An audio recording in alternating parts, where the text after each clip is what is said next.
Mental illness को किल करने के लिए, पूरी तरह से खत्म करने के लिए योगाभ्यास का एक पूरा पैकेज करवा दीजिए। और साथ साथ जरा ये भी बताइए कि जो सुबह उठने से लेकर रात को बिस्तर पर फिर से लौटने तक दिनचर्या कैसी रखी जाए ताकि ये मेंटल प्रॉब्लम जैसी कोई बात जिंदगी में कभी ना आए। दिनचर्या ऐसी रखी जाए, सुबह उठ करके तो शंखनाद किया करो, इससे घर में पवित्र ध्वनि होती है।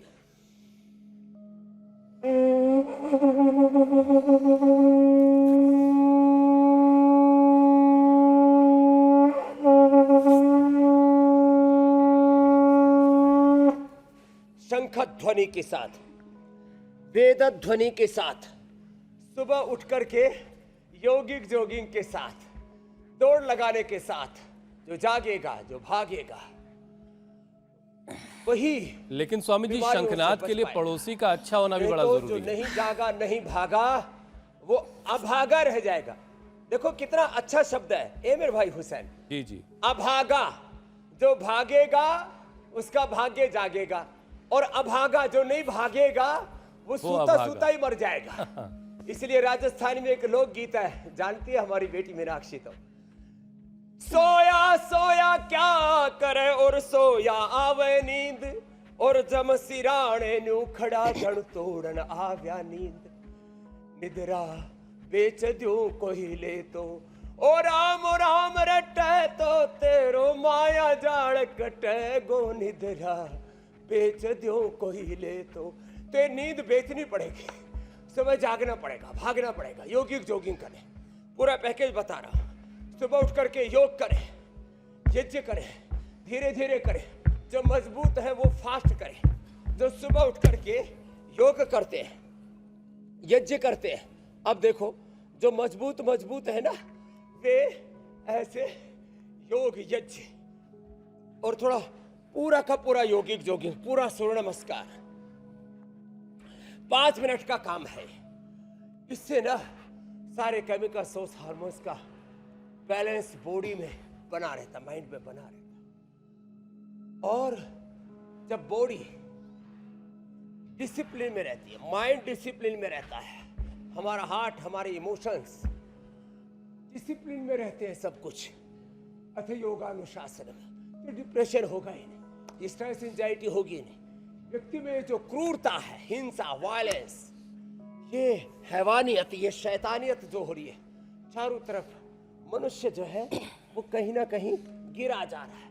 अब उसको उठाना पड़ेगा, सुबह उसको योग कराना पड़ेगा। तो सुबह की शुरुआत एक तो योग के साथ, यज्ञ के साथ, शंखनाद के साथ, वेद पाठ के साथ, वेदवाणी, गुरुवाणी, श्रीमद् भगवद गीता, कुरान, बाइबल, जो पवित्र ग्रंथ है ना, पहले लोग ना पूजा और पाठ, पूजा करते थे और अच्छे विचारों का पठन करते थे। तो जब अच्छे विचार पढ़ते हैं ना, जो हम करते हैं, उसका एक प्रवाह, उसकी एक श्रृंखला तैयार हो जाती है। अच्छा सोचने से, जैसे मैं योग का, कर्म योग का, मैं सबके स्वास्थ्य का, समृद्धि का, सुख शांति का विचार करता हूँ, तो मेरे जीवन में यही रच बस गया है।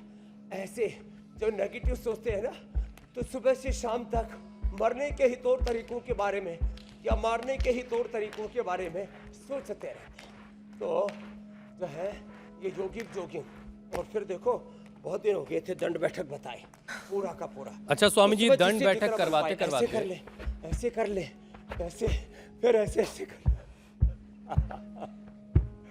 जी मेरे भाई। स्वामी जी, जरा ये योगाभ्यास करवाते करवाते एक बात और समझाएं। 20 साल की एक्ट्रेस, क्या उम्र होती है? इस उम्र में तो हम लोग खाने पीने और खेलने के बारे में सोच रहे थे, और 20 साल की उम्र में एक एक्ट्रेस सुसाइड कर लेती है। वजह चाहे जो भी रही हो, लेकिन सुसाइड जैसा कदम उठाना ये तो बताता है कि मेंटली वो लड़की किस कदर कमजोर पड़ गई। तो अगर हालात चाहे जितने भी मुश्किल हों, खुद को मानसिक तौर पर कैसे मजबूत रखा जाए कि ये नौबत ना आए। मर करके फिर पैदा होना है। जातस्य हि ध्रुव मृत्यु ध्रुवम जन्म मृतस्य च तस्मात् अपरिहार्यार्थे न तुम शौची तुम्हारा हंसी। माना किसी ने धोखा दिया, तो आप इतने कमजोर क्यों हो जाते हो कि जो नालायक आदमी है, जो धोखा देने वाला धोखेबाज है, उसके चक्कर में उस पर भरोसा करके, मानो आपको उसने धोखा दिया, तो आप मौत को क्यों गले लगाते हो? आप जिंदगी को चुनो और उसके साथ आप जैसे जी रहे थे उससे भी ज्यादा खुश होकर के आप दिखाओ। एक स्वस्थ, समृद्ध, खुशहाल, सफल जिंदगी जी करके दिखाओ। तो जिसने आपको धोखा दिया ना, उसको भी एक बार तो सोचना पड़ेगा कि मैंने सही नहीं किया।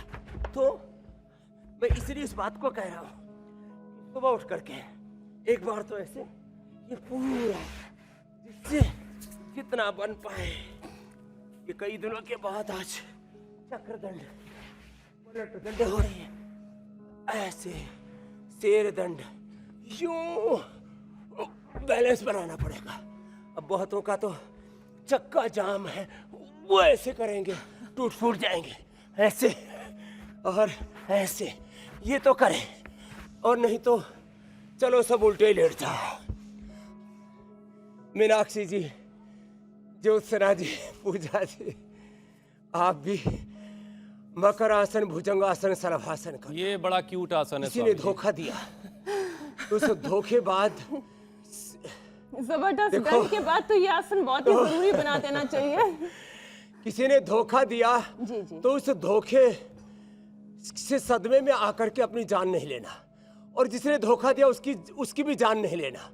उसके प्रति भी स्वामी कोई जी, यहाँ क्रोध और एक दलील प्रतिशोध ये का दी भाव जाती नहीं है। रखना, बल्कि जैसे आप उसके साथ थे उससे ज्यादा खुश होकर के दिखाओ।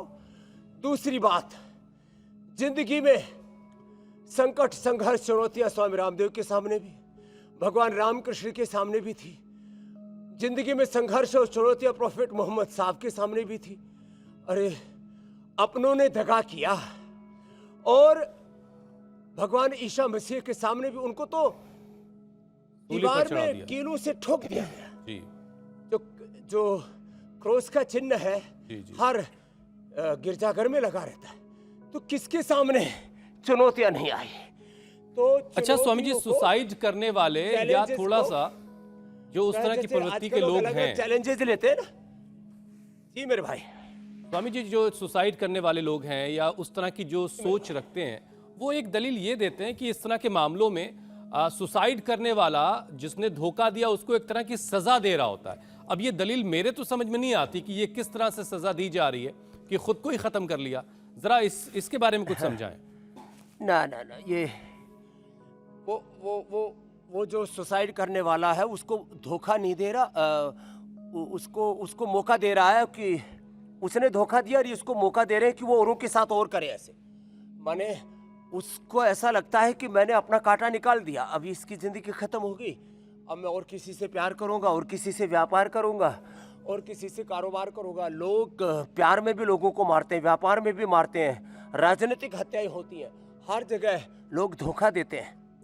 कल ही एक सन्यासी आए हुए थे चित्रकूट के पास से, मेरे से बोले जी हमारे गुरुजी को उसके ड्राइवर नहीं मोटरसाइकिल पर बैठा है और गोली मार दिया, मेरा नाम लिखा दिया, मुझे जेल में डलवा दिया। बताओ, ये सब जगह धर्म में भी धोखा है।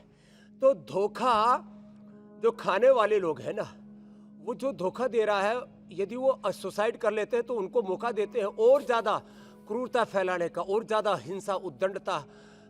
ना ना ना, तो उनको ऐसा करना चाहिए, एक तो हिम्मत से उनको एक्सपोज करना चाहिए, और इतना श्रेष्ठ, एक इतना कामयाब जीवन जीना चाहिए, अपने को इतना काबिल और समर्थ बनाना चाहिए।